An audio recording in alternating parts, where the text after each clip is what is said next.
Well, welcome to another episode of Real Estate AI Flash. Well, we have a good one for you today. We have Tyler Lopez from Tucson, Arizona, and he is the team leader for Lopez and Lopez Realtors of Long Realty. And I was recently talking to Tyler, and he was talking about all the things he's doing with AI, and I thought he would be an amazing guest, and he may also be the first guest on our pod that has written a book, which I'm sure we'll get into. So, Tyler, welcome to the podcast. Thank you. Thank you. Yeah, I've been in real estate for 13 years now, just hit 13 years. One of the big reasons I got into real estate in the first place is I love to just talk to people. You know, there was always a way to navigate life, and it was always like this barter and trade system that I found.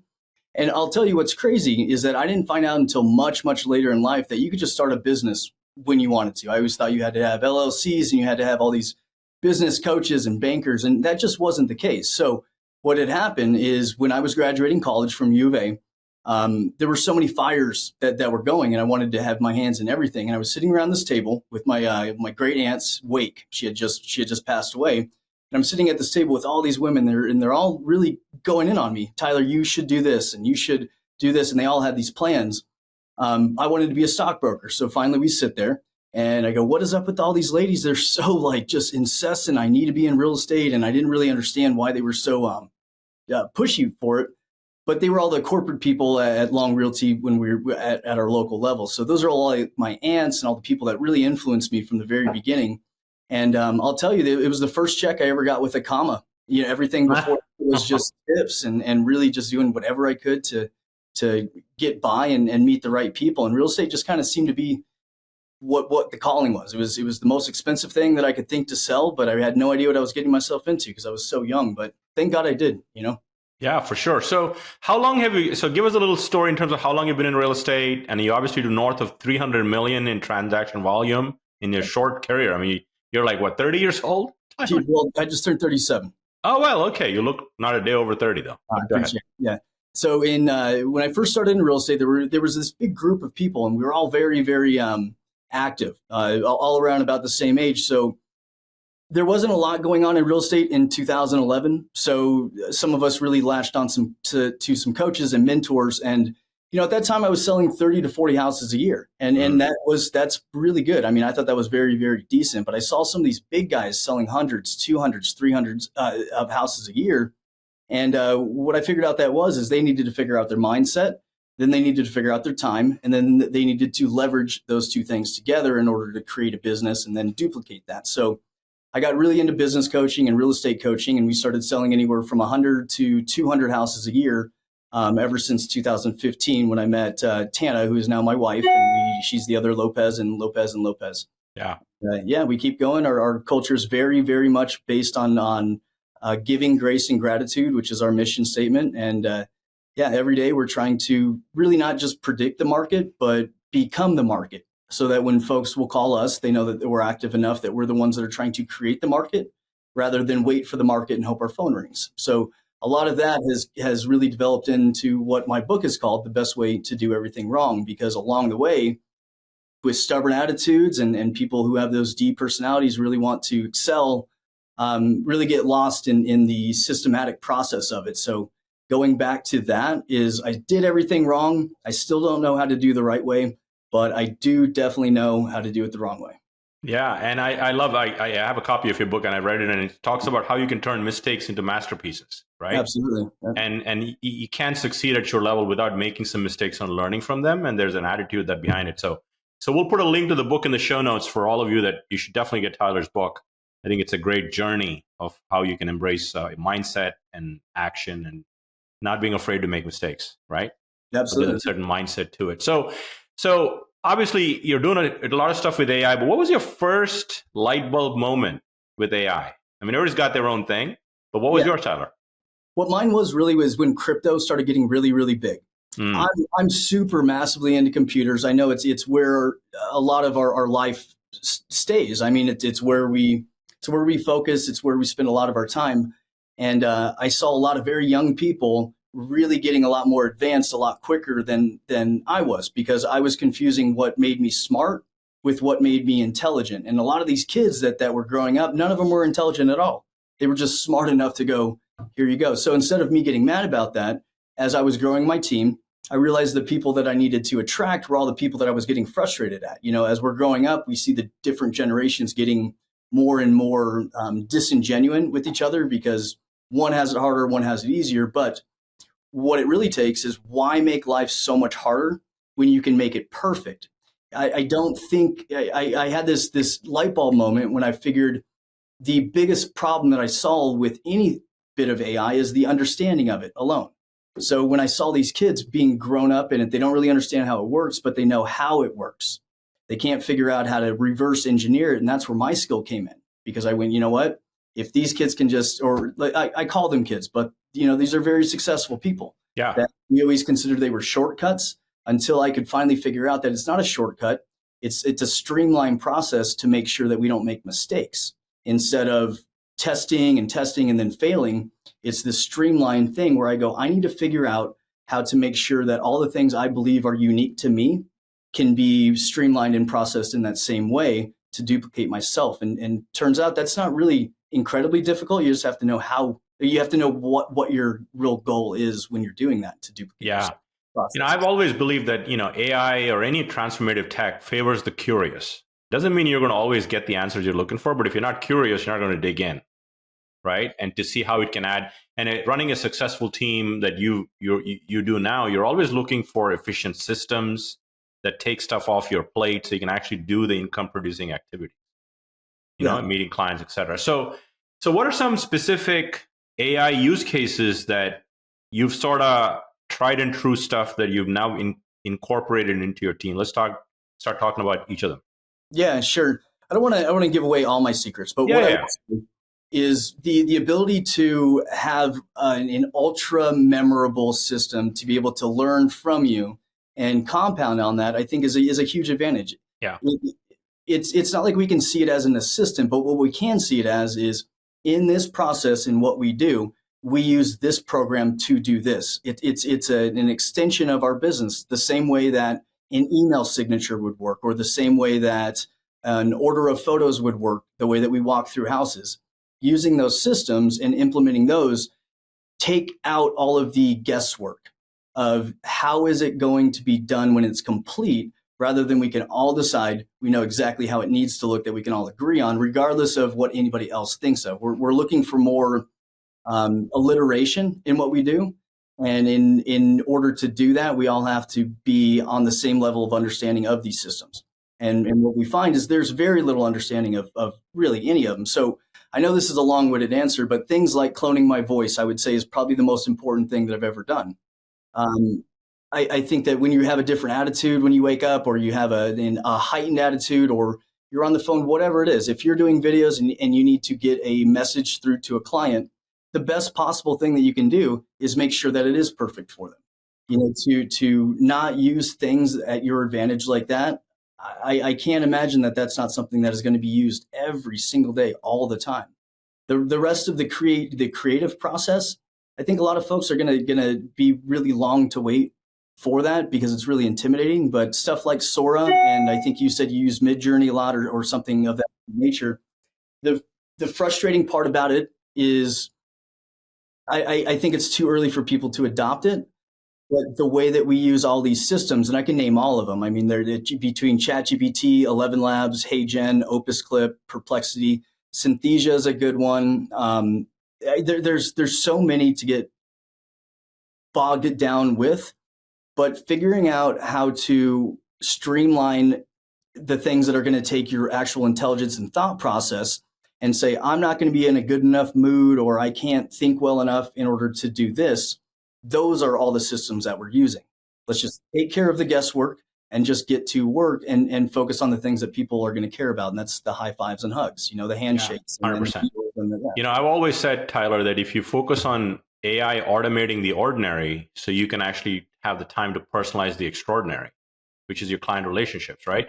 So to unpack a little bit of what you said, before you even jump into a tool, I think you should look at your current processes, right?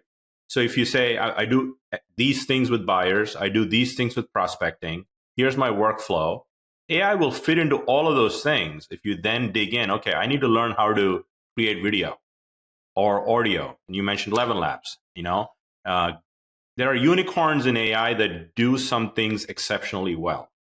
Like if you're big into images, I realized that DALL-E sucks with images from ChatGPT Yeah. because it looks AI. Versus if you learn Midjourney, you can create realistic images. Even the new Grok app that's free from X is amazing for people to get started with images that are very realistic, close to realistic.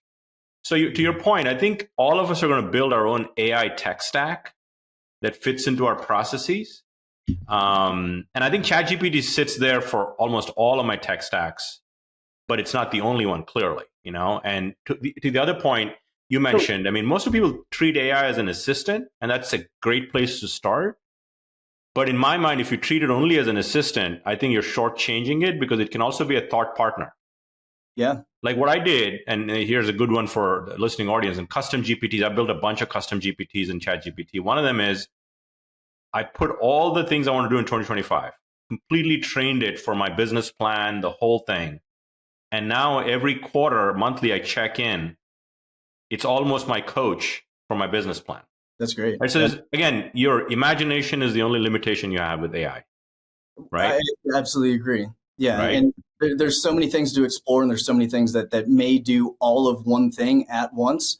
But I think that's the best way to get paralysis by analysis is for all the things this program can do, rather than taking a program. And like you said, maybe some of the fear that I've heard a lot is that you can't create a personality around it. You know, it's a computer and you type in the prompt and it comes up, but you really can. You 100%. find out how to talk to the systems the way that it understands you. Not every program is going to understand every person the same way that it does. You have the opportunity to build your own algorithm, right? The same way that you do on Facebook or Instagram. And these things, you teach yourself how to get the right answers that you need from each individual program, regardless of what it is, right? You end up knowing your system, and this is how I prompt these systems, and that's how you build a personality around it. Yeah, 100%. And we've taught during all through, this is obviously in the second year of the podcast, and I've published a playbook for AI for agents to learn and kind of get started. It's a digital playbook that talks about a foundational way of learning effective prompting. And we talk about 4 Ps and RISE, which is prime, prompt, polish, publish. And in the priming, we talk about role, input, steps, and expectation, just as a framework that helps you learn prompting effectively. And to your point, I mean, once you learn, and I've heard this quote, which also resonated with me, with AI, you can't think big enough. On the contrary, you can also not think small enough, which means don't be worried about how far it's gone. Kind of start somewhere small and get your light bulb moments. Yeah. And what I'm finding with you, Tyler, is the only difference between you and many of our listeners are you've had many light bulb moments, right, compared to the others. And I think we're all on our own journeys, right, of discovery. So you mentioned briefly about your book, but talk to me about the genesis of the book. I mean, how did that come around, So in business coaching, one of the most important things I've learned just through reading and interacting with a lot of people is the most successful people I've ever met had a certain line of code. It's a generalization of, if you want to get along with me, here's the things that I believe. So in order to do that, I started thinking a lot. I've taken notes, and I've taken numerous classes, these kinds of things, probably hundreds and hundreds and hundreds, and I've written it all down. I always knew that writing things down heightened all your senses. You can see it, you can read it, you hear it to yourself, you say it. So what I did is I took every single one of those notebooks and typed every single one of them up, and took all those key enlightenment moments that I had, and took them into 20 different principles. And it's always been this way with my team. I've always had these principles of saying, before you come and work for me, you got to understand these things. For example, never make permanent decisions on temporary emotions. Yeah, that's a great one. We start to learn these things and learn how to work with me. And the premises of the book was, here's all the mistakes that I know you're going to try to fix for me. If I want to be your business partner, you're going to assume I have all these problems. I don't have problems. We as partners are going to have solutions. And so here's a book that I can put in front of you to know that if you're willing to put in the time into our relationship, I can make your life very, very good. Very, very good. But between these 100 pages, you're going to start to hear a lot of things that I believe and become very true in my personality. But the real premise at the end of all of it is so that the people around us know that you're not the only crazy one out there. You know, you're not the only one that feels these certain things. When you feel a certain amount of success in business, this is going to happen to you, and you can either choose to break down or break through. And so when another chapter is, I could talk about the book for days and days and days. But never make permanent decisions on temporary emotions is a great premise of the book, because a lot of it is to take a breath, realize what you've accomplished, realize how you've gotten to this point, and recollect your thoughts and be really grateful about getting this far rather than beating yourself down of everybody else not recognizing that you got this far. Does that make sense? And I think you hit on a point where it bears repeating. I mean, never make permanent decisions on temporary emotions. That point, I mean, if you do this business long enough, you're going to make some mistakes. It's how you react to those mistakes. Are they learning opportunities that help you raise your game to the next level? Yep. Or to the temporary emotion side, where you make bad decisions because of the mistakes you made. So I think it's a great book. I mean, so here's a fun question for you. If you had to grow your team and you're hiring new agents for Lopez and Lopez, do they have to read the book and take a quiz with you? They really do. Yeah. I mean, one of the guys that I'm planning on hiring pretty soon, I mean, he's been there the whole time, you know, and he's damn near got it memorized, which is great. You know, nice. Yeah, it's principles. I mean, it's you know, your vibe attracts your tribe, right? Yeah. So, wow. So cool. Before I get to my final two questions, Tyler, is there anything else you feel that you can kind of touch at a high level in terms of AI and how? I mean, I believe we're still in the top of the first inning. Yeah. With all this stuff. Anything else? To me, I'm really hesitant always to give advice, and this is one of the conversations that we've had, because the things are moving so fast that most people are holding back from learning any of it and you know what? They're right, Rajiv. They're right. You know, if you wait another month, you won't have to learn any of this. You won't have to know any of that. But the biggest advantage is at least having an understanding of it and learning the programs a little bit to know how the back end is communicating with the world for you, rather than just taking advantage of it and knowing, hey, I don't have to worry about that anymore. That just happens. Like in the last month, I've learned how to code, not only in HTML, but also in Python. And it's not that the AIs are doing it for me, because you still have to look through the code. You still have to really kind of understand a completely foreign language. So the high level stuff that I'm always thinking of is, how do I make these programs communicate with each other? But to add some value to the podcast, Rajiv, the number one thing that I think every person in the entire world could be using AI for is to target their market. It's crazy how easy the internet and AI has made your ideal client to be found. Yeah. And just with really just a very few simple prompts, you can have an entire game plan on how to reach these people, how much it's going to cost, how soon, and exactly step to step what to do. Now, I see most people get all those steps and don't do them because it is intimidating, and there's no point in starting it now, because by the time you finish it, it'll be automated. But what I've seen over the past 2 years is nobody's doing any of it. Nobody's paying any mind to it. And every time I show anybody something that I've done, the more that they have an idea that AI might have something to do with it, the less they're interested in. And that's fine by me. I believe it's my biggest advantage, is sitting down with clients and saying, I know exactly how to reach the ideal client for your house. I can prove it. I can show it to you. I'm not saying you won't care, but once I start talking about it, you definitely won't be concerned on whether or not you're working with the right person or not. My number one strategy is to make sure your house sells or nothing happens. So being able to prove these systems and knowing how these programs work, like I still hear people say chat GBT and in the same sentence give somebody advice about it.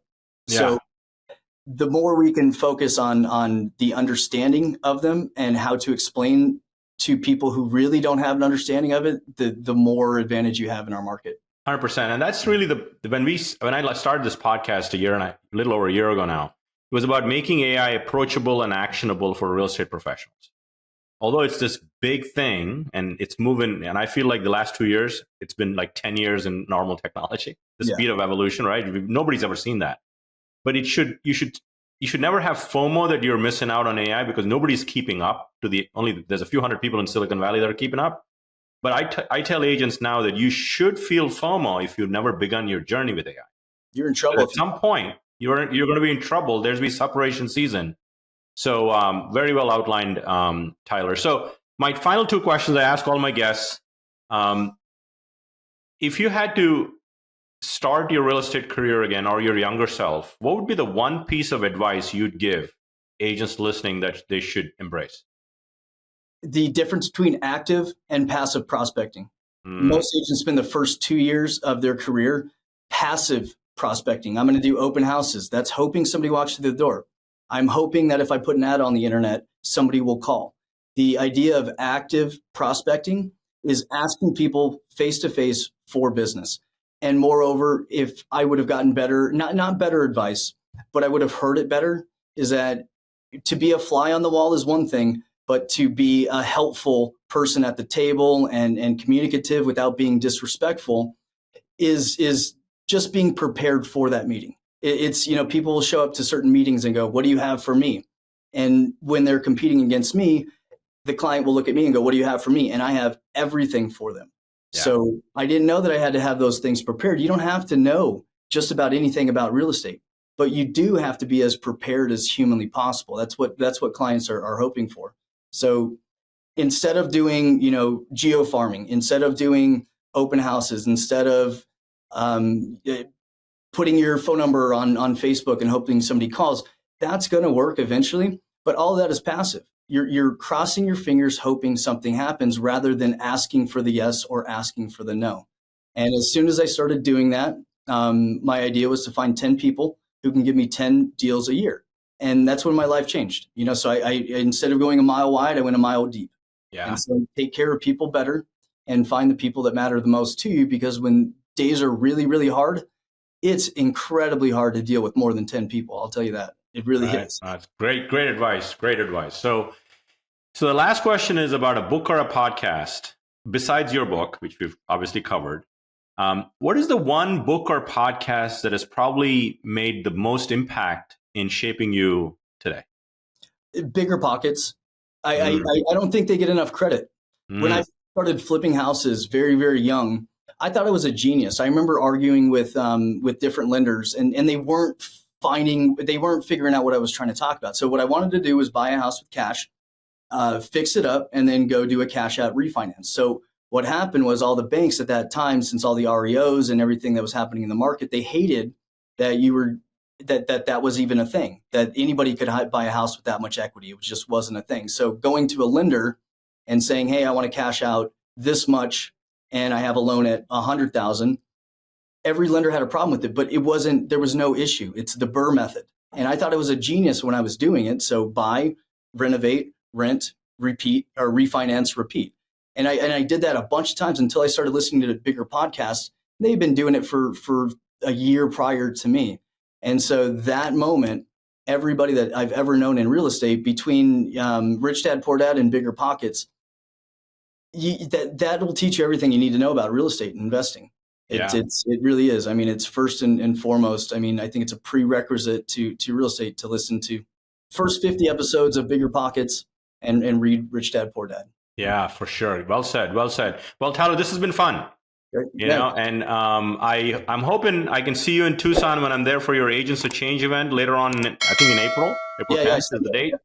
But I appreciate the time and continued success, my friend. Absolutely. Thank you. I appreciate you, Rajiv. Thank you.